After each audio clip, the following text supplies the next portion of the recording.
It is the Savage Nation. I would say this is probably one of the toughest Mondays in the history of the Savage Nation. And the reason I say that will be spelled out during the show today. But let me ask you a question. Let me begin with a question.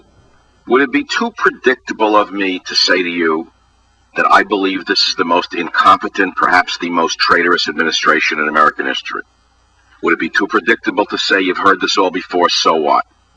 Would it be too predictable to say, have you ever seen anything like this? Would it be too predictable to ask you the following question? Over the weekend, an attempted a terrorist attack in Times Square. Who stopped it? A street peddler.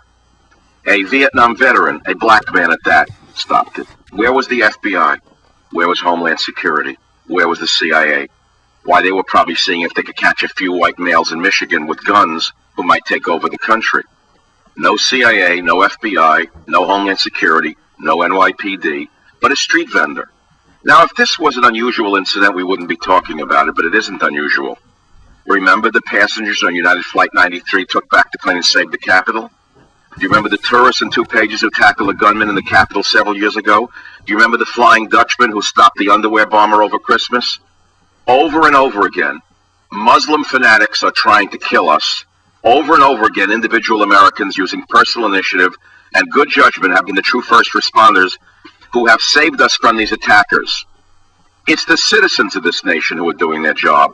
The government is not. And that's just on the domestic front. Why do I say that's just on the domestic front? Because last night, I picked up a website out of the Middle East that shocked me. On April 21st, I learned the aircraft carrier USS Eisenhower was forbidden to shoot an Iranian aircraft that was spying on it, hovering over 250 yards away for 20 minutes. So the Iranians send a spy plane right over our U.S. Fifth Fleet in the Gulf of Oman. And the naval personnel are ordered not to fire at any Iranian targets unless they are given specific orders to do so from some flak in the White House. Do you hear what I just said to you? So the Hitler of Iran is allowed to come by New York. He's allowed to buzz into New York to give a hateful Hitler speech.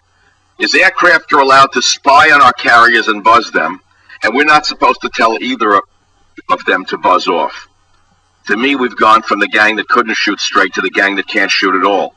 I believe our government has failed us completely. I believe the press is non-existent. Over the weekend, there was the Washington Correspondents Association dinner. Now, you may say it's just sour grapes because I wasn't invited. I was invited. I was very much invited by the Washington Times and by another organization. I knew well enough not to go to this group of anti-American press members and failed actors. But when I turned on the television and I listened to this schmuck, who's the head of the Washington Correspondents Association dinner named Edwin Chen, I realized that we are in much deeper trouble than I could believe.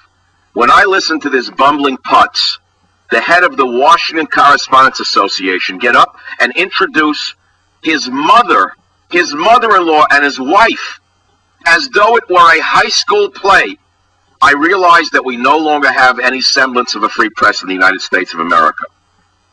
And then it got worse. Obama comes up, and he began by making jokes about his birth certificate.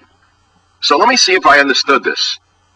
The media is not allowed to talk about where Obama was not born, but the president can talk about it anytime he wants in order to debunk any questions about it. We are being ruled by incompetence. We have no security, we have no government, we have no press, and in the dangerous times we are living in, we must depend upon ourselves. So let me begin at the beginning. We'll go back to Saturday. By the way, there is one piece of good news. The good news is that a liberal judge appointed by Bill Clinton has upheld the U.S. Constitution. That's right. U.S. District Judge Victoria Roberts, a black woman at that, a liberal at that, appointed by Bill Clinton at that, has ruled that the 9 people who federal prosecutors say belong to a Christian warrior militia can be released on bail until the criminal charges against them are resolved. This liberal judge has ruled. Did you hear this? Wasn't the conservative judge. It was a liberal judge who understands the Constitution, who said that the government did not produce enough evidence to hold them without bail. That's amazing. I wish I could report the same about Lieutenant Behenna, a case that I seem to be the only one covering in the United States of America. But I learned something from his mother today. Vicky Behenna wrote me a letter. I won't read the whole thing. I'll read you a line or two. You know, this is the lieutenant, an Army Ranger who's been given 15 years for defending himself against an Iraqi insurgent. Here's what she said to me. Dear Michael Savage, I must tell you that Michael is not the only soldier Marine that has been charged with a combat-related killing during this conflict.